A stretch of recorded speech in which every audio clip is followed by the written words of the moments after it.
¿Sabías que durante la conquista española en América se utilizaron perros para asesinar indígenas? Pero esto es como una tesis. Vamos de lo general a lo particular y enfoquémonos únicamente en lo que se conoce como aperreamiento. Llevado a cabo en Coyoacán, dentro de la Ciudad de México. Ahí, Hernán Cortés estableció su centro de operaciones después de la caída del Imperio Azteca. Es decir, Cortés tomaba decisiones en Coyoacán mientras destruían templos y pirámides para construir iglesias y palacios en lo que hoy es el Zócalo capitalino. Existe un códice conocido como el Códice del Aperramiento, que nos narra eventos atroces, religiosos y un tanto políticos, que tuvieron lugar en 1523, sin embargo, fue dado a conocer en 1560. Hoy, este códice es resguardado en la Biblioteca Nacional de Francia. Sin embargo, contamos con una réplica exacta que se encuentra en el Museo Regional de Cholula, Puebla. En el centro de este códice se encuentra un sacerdote indígena atado, mientras lo ataca y mata un perro, que es controlado por un español mediante una cadena. En la parte superior vemos a Hernán Cortés, acompañado por Doña Marina, que también es conocida como Malinche o Malinche, quien era traductora de Hernán Cortés del español al náhuatl y maya. Hernán Cortés eleva la mano diciendo algo, mientras Doña Marina lo acompaña, llevando un rosario en las manos. Juntos, tratan de convertir a los indígenas a la fe cristiana. Los indígenas cholultecas que aquí se observan parecen haber rechazado el sermón por parte de los españoles. El primer prisionero porta una espada europea, lo cual hace suponer que se rebeló abiertamente contra el tierno mensaje evangelizador de Hernán Cortés. Pero la pregunta es, ¿por qué indígenas cholultecas?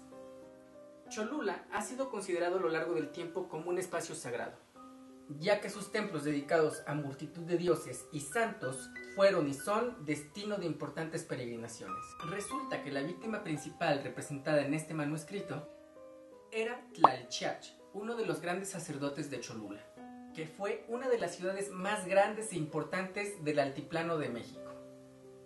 Es evidente que no se trata de un ataque indiscriminado en contra de cualquier señor indígena, sino de un violento castigo en contra de una figura religiosa altamente reverenciada.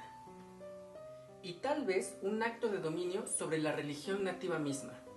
Es de suponerse que el intento de Hernán Cortés por convertir a este señor a otra religión tenía tintes políticos, ya que antes de 1524 era imposible convertir a alguien a la fe cristiana. En este caso, el fracaso de la conversión que Cortés exigió al Tlalchach de Cholula y otros miembros de la élite tenía implicaciones políticas, puesto que la religión era lo que definía automáticamente a los hombres como amigos o enemigos. Aquí podemos suponer que el sacerdote y los señores indígenas rechazaron la propuesta de Cortés de convertirse a la fe cristiana, convirtiéndose automáticamente en enemigos de los españoles. El sumo sacerdote y los nobles de Cholula jugaron un papel clave en las ceremonias de investidura de la región, ya que cuando algún gobernante prehispánico heredaba algún título, viajaba a Cholula para que el sumo sacerdote lo confirmara y jurara obediencia ante Quetzalcóatl. Esto antes de la llegada de los españoles. Por lo tanto, estos señores tenían un papel político clave en la sociedad prehispánica, y su muerte debió haber causado una ruptura en el ejercicio de la autoridad regional, ya que desarticulaba una jerarquía político-religiosa y a la vez sofocaba una posible resistencia contra la religión cristiana y la autoridad española. Esta ejecución permitiría al conquistador preparar el camino para la evangelización y la hispanización en los pueblos nativos. Se sabe que esta ejecución se llevó a cabo en Coyoacán, pues se puede apreciar un coyote en un paisaje montañoso. Y como Cortés estableció su centro de operaciones ahí, es seguro que hubiera muchos españoles e indígenas presenciando ejecuciones de este tipo. En la parte inferior se puede apreciar a un conquistador, cuyo nombre fue Andrés de Tapia, hablando con dos indígenas de nombre Temetzi y don Rodrigo Xochitotoncintli. El párrafo escrito explica en náhuatl que tras la muerte del sacerdote indígena, Andrés de Tapia, quien entonces era encomendero de Cholula, instaló como gobernante a Temetzi, a quien ahorcó para sustituirlo por don Rodrigo Xochitotoncintli. Cortés conocía bien las leyes españolas, basadas en la antigua tradición romana, y eligió este castigo tal vez porque se usó desde tiempos muy remotos, sin saber que esto mismo lo perjudicaría en un futuro, al reclamar sus títulos y derechos como español ante la corona.